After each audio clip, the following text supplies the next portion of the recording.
Baik, Assalamualaikum warahmatullahi wabarakatuh. Waalaikumsalam Waalaikumsalam warahmatullahi wabarakatuh. warahmatullahi Innal hamdalillah nahmaduhu wa nasta'inuhu wa nastaghfiruh wa na'udzu billahi min shururi anfusina wa min sayyiati a'malina. May yahdihillahu fala mudilla lahu wa may yudlil fala hadiyalah. Asyhadu an la ilaha illallah wa asyhadu anna Muhammadar Rasulullah. Allahumma shalli ala sayyidina Muhammad wa ala ali sayyidina Muhammad. Baik, kembali lagi dari kami dari kelompok Skizofrenia, yang dimana kawan-kawan perlu ketahui apa itu skizofrenia. Di sini turut mengundang Mbak Resti sama Mbak Sinta. Hai Mbak Resti sama Mbak Sinta. Hai. Oke. Di sini akan menerangkan sedikit skizofrenia. Apa itu skizofrenia? Bahwasanya skizofrenia ini merupakan salah satu gangguan jiwa berat berupa hilang kontak dengan kenyataan dan sulit membedakan hal yang nyata dan tidak. Dan perlu ketahui mendalami kawan-kawan ini, skizofrenia ini juga merupakan gangguan jiwa yang umum terjadi dengan karakteristik adanya kerusakan dan keanehan pada pikiran, mulai dari persepsi, emosi dengan karakteristik adanya kerusakan. Baik, lebih mendalami lagi, baik dengan Mbak Sinta. Menurut Mbak Iya, Sinta, skizofrenia ini ada beberapa macam sih. lanjut. Selanjutnya yaitu saya akan membahas tentang penyebab-penyebab dari skizofrenia. Penyebab-penyebab skizofrenia itu ada 3. Menurut yang saya baca, yang pertama yaitu karena,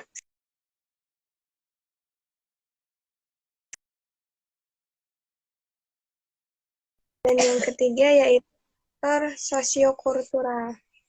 Nah, pada penyebab faktor biologi itu sering terjadi karena di mana biasanya skizofrenia itu diturunkan, di mana ketika salah satu orang tua dari si anak, kemungkinan salah satu anaknya juga akan mengalami skizofrenia. Misalnya kayak ibunya ketika mengandung sudah mengidap skizofrenia. Nah, kemungkinan besar anaknya pun akan terjangkit skizofrenia. Menurut penelitian juga, sekitar 87% orang tua yang mengidap skizofrenia akan menurunkan skizofrenianya ini terhadap anaknya. Nah, pada faktor psikososial itu rata-rata orang yang mengalami skizofrenia biasanya agak lebih dijauhi gitu kan. Iya. Soalnya rata-rata orangnya kelihatan agak aneh ya. Jadi rata-rata hubungan sosialnya itu tidak berjalan baik dengan yang lain. Padahal itu dapat membantu kesembuhan si skizofrenia ini. Harusnya kan kalau misalkan ada orang yang terjangkit skizofrenia,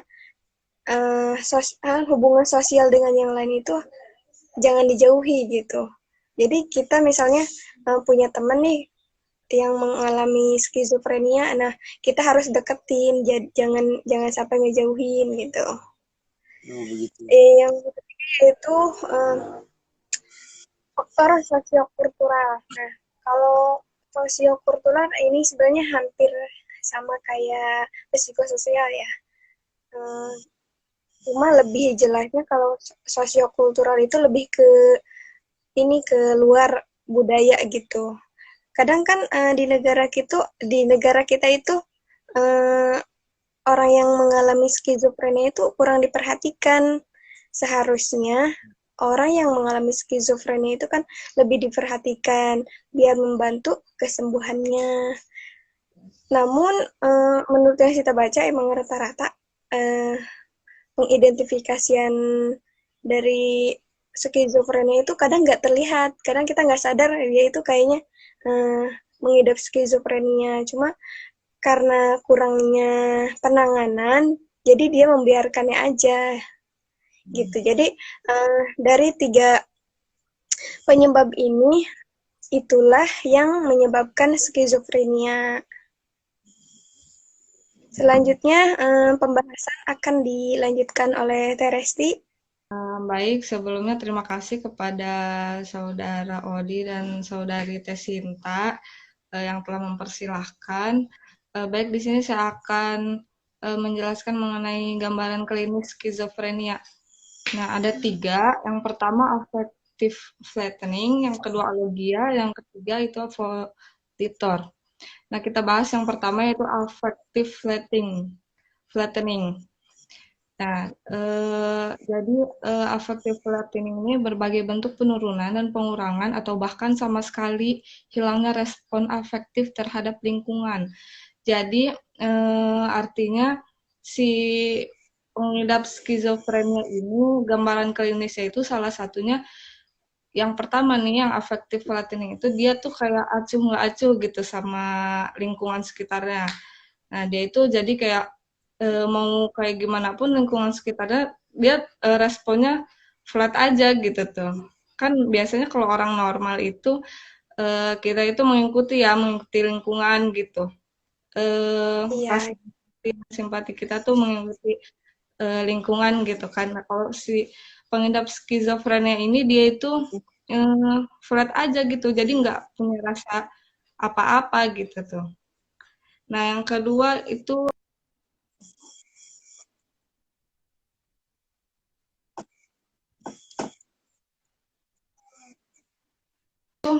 si pengidap skizofrenia itu, yang kedua itu alogia, dia itu eh, nggak punya inisiatif untuk mau berbicara, terus nggak punya motivasi juga buat ngajak berbicara orang gitu. Nah, kalaupun dia ditanya sama orang, biasanya jawabannya singkat, singkat, terus juga kadang eh, kurang bermakna gitu. Artinya yang bertanya ini kurang puas gitu atas jawaban si pengidap skizofrenia tersebut. Kemudian yang ketiga itu avolition. Avolition. Nah, yang ketiga itu ketidakmampuan untuk bertahan pada saat biasa. Nah, jadi kalau orang biasa mah ngelakuin aktivitas biasa aja, tapi dia tuh kayak ada rasa nggak nyaman, padahal mah sebenarnya kondisinya itu lagi biasa aja gitu tuh. Jadi skizofrenia ini ada 3 macam gitu kan gejala klinisnya yang bisa kita ketahui. Nah, kita lanjut ke penanganan gangguannya. Kan udah tahu tuh kita ciri-cirinya segitu kan sedikit nama ya yang kita tahu. Nah, kemudian penanganan gangguan itu gimana sih gitu kan? Umumnya seperti yang tadi udah kita jelasin kan mengenai penyebab skizofrenia itu umumnya meliputi suatu usaha yang harus bersifat komprehensif. Jadi sifatnya itu komprehensif, menyeluruh. Nah, meliputi ya tadi yang Tesinta udah jelaskan sebagian gitu kan dari melibatkan pendekatan dari biologis. Nah, kemudian psikologis dan sosiokultural yang tadi Tesinta jelasin. Nah, jadi Ya. jenis penanganan dalam rangka psikologi sosial ini yang mau kita bahas itu yang saat ini lagi populer gitu, yang sering dipakai untuk menangani masalah skizofrenia ini. Yang pertama yaitu intervensi perilaku. Nah, jadi si terapis memberikan supervisi kepada anggota keluarga untuk mengabaikan simptom itu gejala-gejala skif ya, tapi memberikan skizofrenia ya. tapi memberikan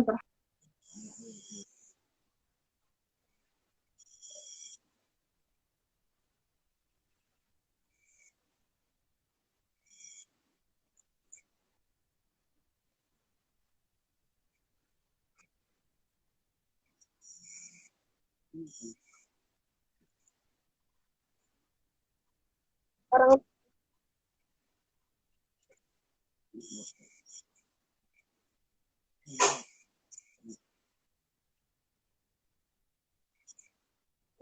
dari itu dari keluarga ya.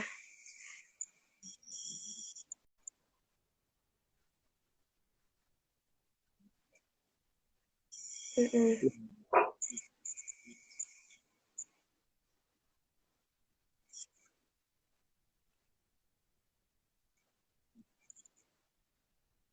Iya,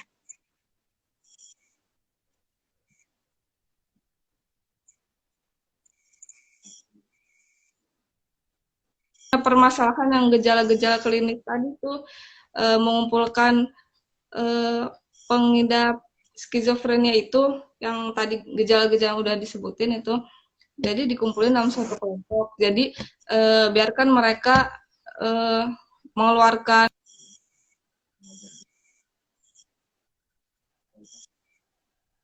emosinya gitu.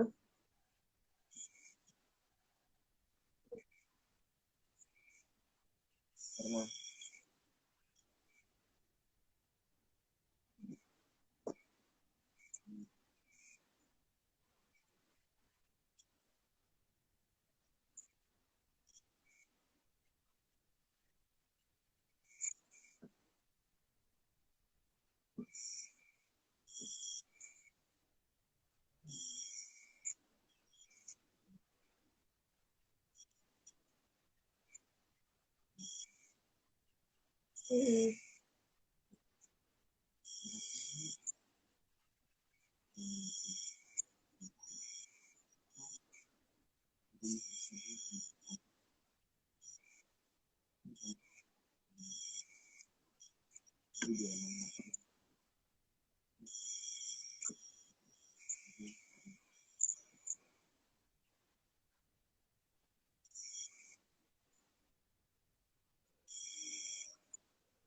skizofrenia itu lebih aware, terus lebih menyadari akan gejala yang dia, makanya dia itu mengidap skizofrenia. Karena kalau orang skizofrenia kadang emang gitu, kadang nggak sadar kalau dirinya itu mengidap skizofrenia gitu.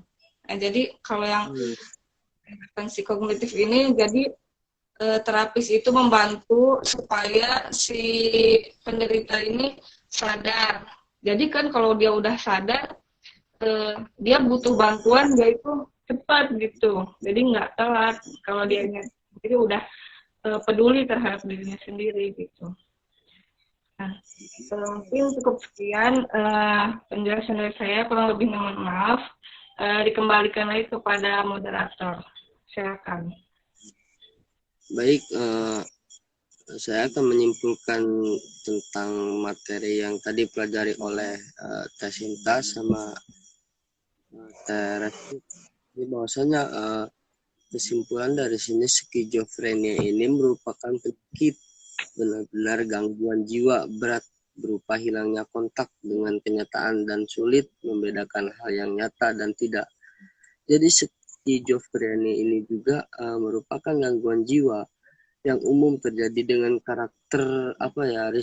karakteristik ya adanya kerusakan dengan keanehan pada pikiran, persepsi, emosi, perangkat dan perilaku. Bahwasanya kawan-kawan yang melihat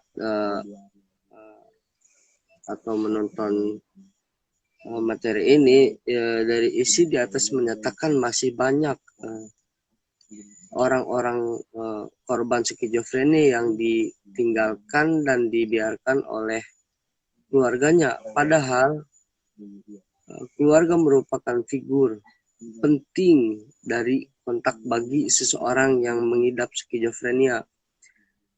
Dan perlu ketahui juga kawan-kawan yang menonton ini, bila adanya kerusakan dan keanehan pada pikiran ataupun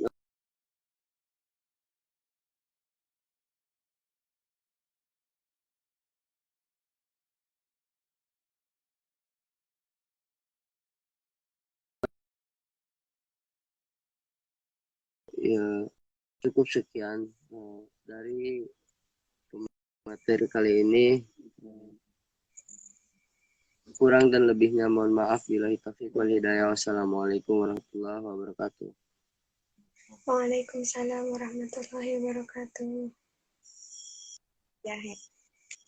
Ya, dari pertanyaan kemarin, penyebab-penyebab skizofrenia yang tadi udah kita jelasin ya, ada biologi, psikososial, sama psikokultural.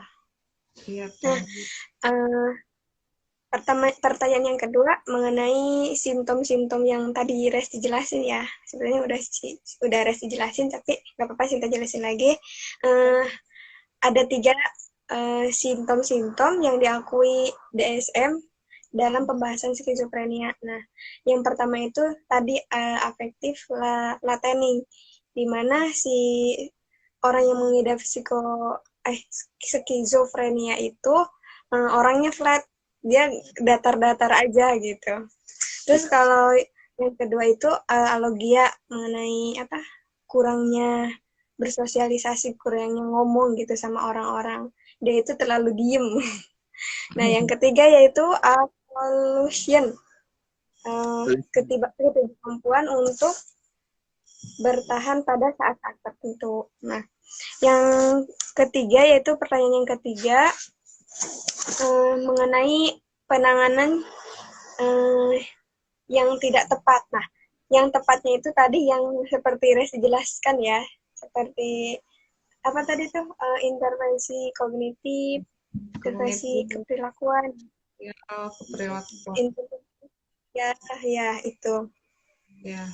Itu penanganan untuk orang yang mengidap skizofrenia. Nah, sedikit saja Sinta tambahkan.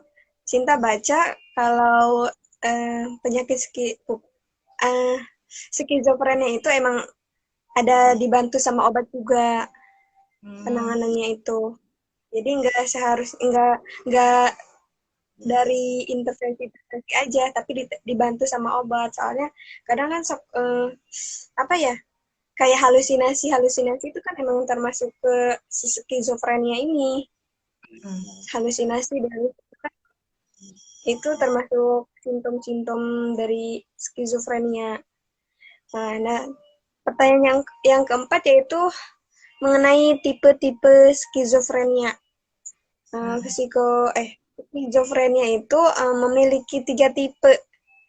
Yang pertama yaitu tipe paranoid, hebefrenik, dan katatonik. Silahkan selanjutnya dilanjutkan. Pertanyaan ke-5.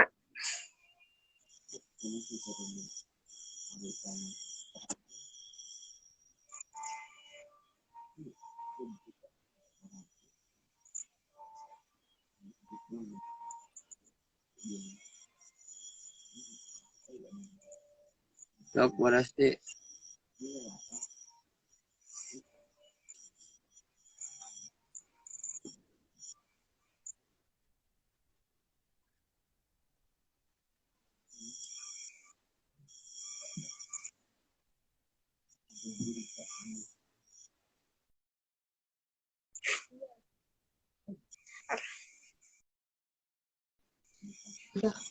Ulang lagi ya. Pertanyaan nomor 5. Beler mengembangkan 4 faktor fundamental dalam menegakkan diagnosis skizofrenia yang terangkum dalam. Nah, jawabannya itu yaitu 4A.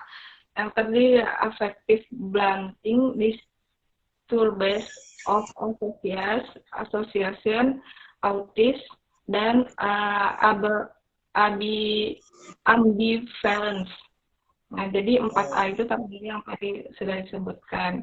Kemudian yang ke-6 yaitu gejala yang tidak mempengaruhi kriteria skizofrenia paranoid, hebefrenik maupun katatonik, yaitu skizofrenia.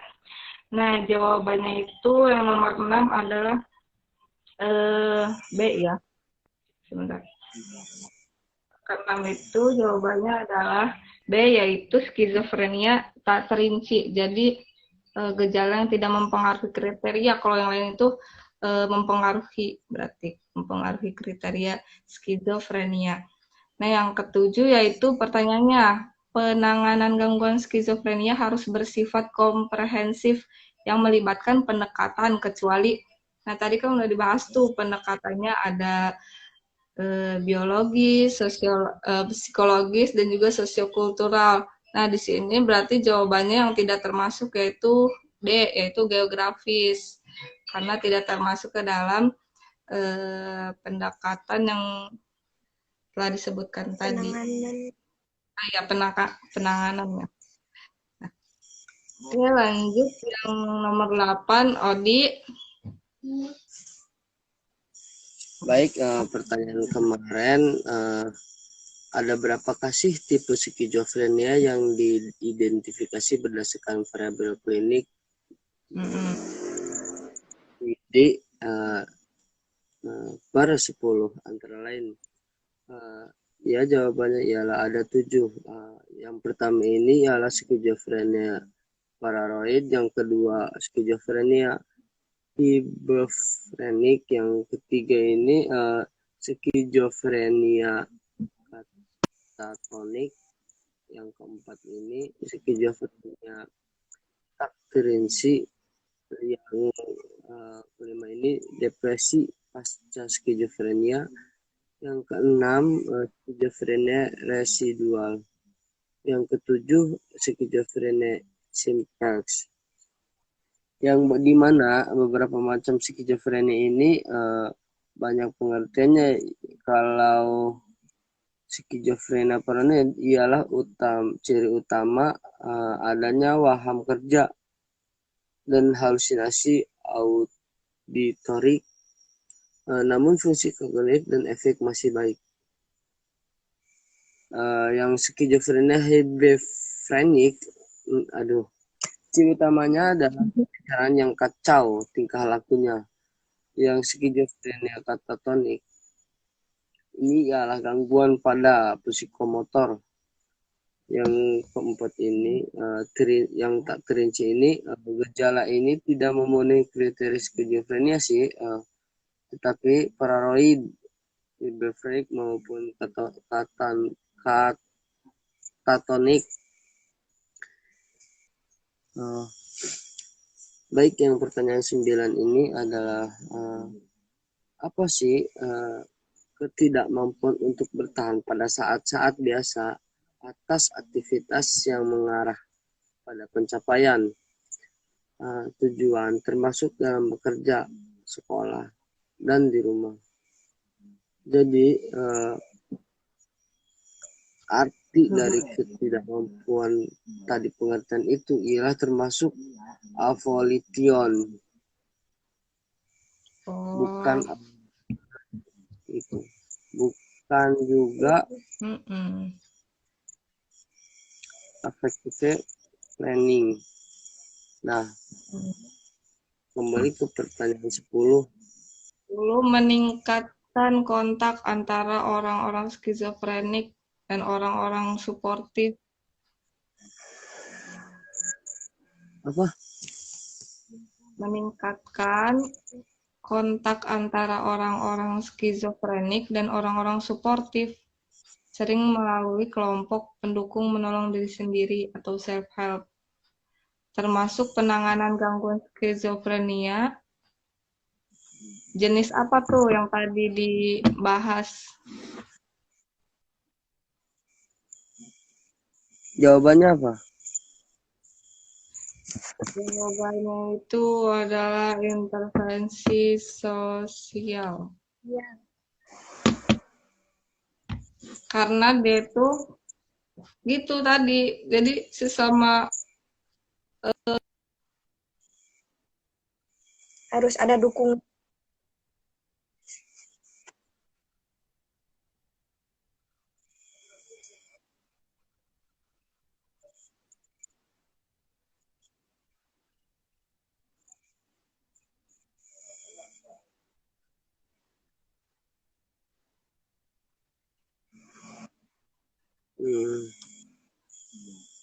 Ya udah, itu aja isinya.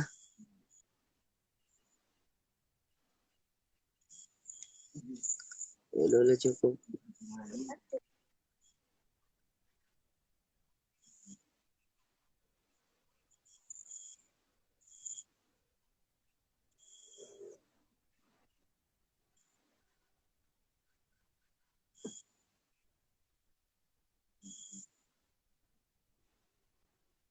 Amin.